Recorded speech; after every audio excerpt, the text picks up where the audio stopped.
can you add a song to Instagram post after posting it?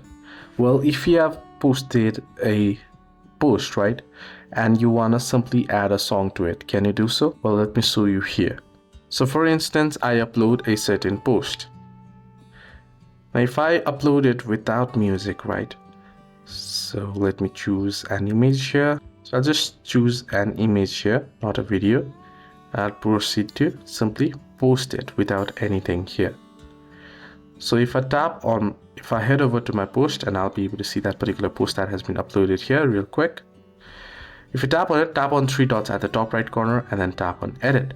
Once you tap on edit, now as you can see here, you'll be able to tag people, you'll be able to add collaborators, you'll be able to add AI label and such, but you won't be able to add in the music. So unfortunately, you can't change the song once you have uploaded the post, and neither can you add the song once it's been posted. Hope this video was helpful. Do like and subscribe.